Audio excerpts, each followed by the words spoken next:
नमस्कार मित्रांनो, सीड्स किचनमध्ये तुमचं स्वागत आहे। आज आपण बघणार आहोत बटाट्याची कापं। त्यासाठी मी इथे 2 बटाटे घेतलेले आहेत। मी इथे मोठ्या साईजचे 2 बटाटे घेतलेले आहेत। ते दोन्ही बटाटे स्वच्छ धुवून त्यांची सालं काढून घ्यायची आहेत। इथे तुम्ही पाहू शकता, मी आता त्यांची बारीक छोटे छोटे स्लाइस करून घेते आहे।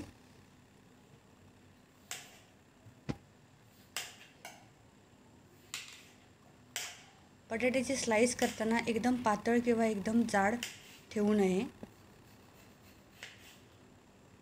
मध्यम आकाराचे स्लाइस करून घ्यावे।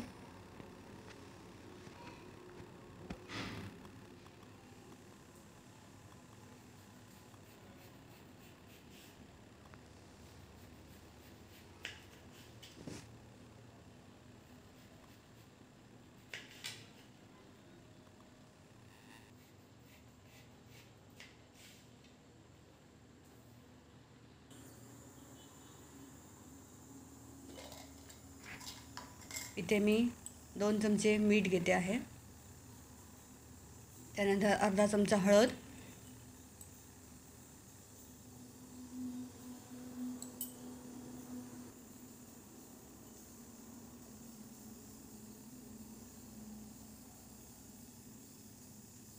दोन चमचे लाल तिखट। तुम्ही लाल तिखट जसं प्रमाण हवं तर जास्त तिखट आवडत असेल तर जास्त घेऊ शकता।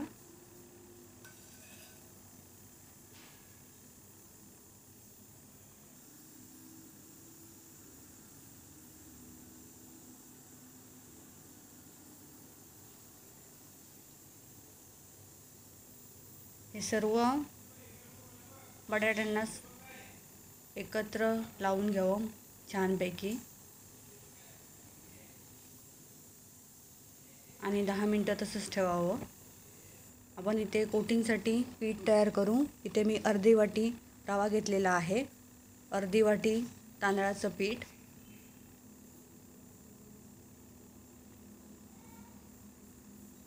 हे मिक्स करून घेऊ आणि जी आपण बटाट्याची कापं ठेवली होती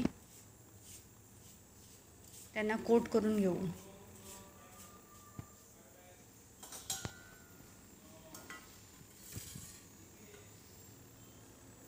तुम्ही पाहू शकता, सर्व बाजूने मी कोट करून घेत आहे।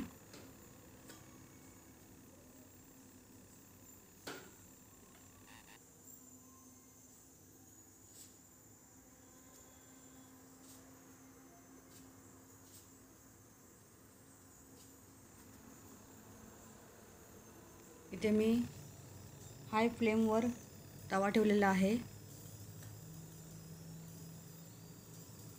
जे आपण कोट करून घेतले होते बटाट्याची कापं ती सगळी ठेवत आहे मी इथे।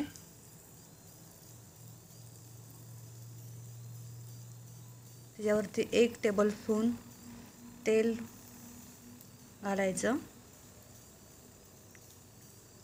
आणि बारीक गॅस करून ठेवायचा, म्हणजे ती बारीक गॅसवरती शिजत राहतील। आपण आता 5 मिनिटांनंतर परतूया। पुन्हा मी 1 चमचा तेल घालून पुन्हा ती कापं शिजत ठेवणार आहे।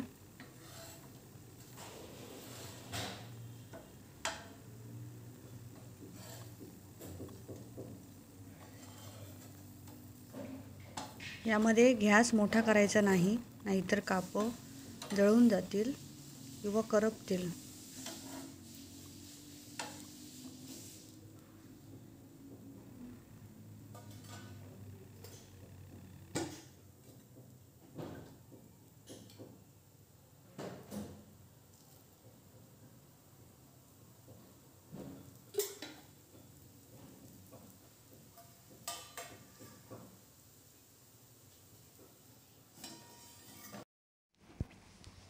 तुम्ही पाहू शकता कसा छान असा रंग आलेला आहे। हे तुम्ही चपातीसोबत किंवा डाळ भात आणि बटाट्याची कापं खाऊ शकता। तुम्हाला जर माझा व्हिडिओ आवडला असेल तर नक्की लाईक, सबस्क्राईब आणि शेअर करा।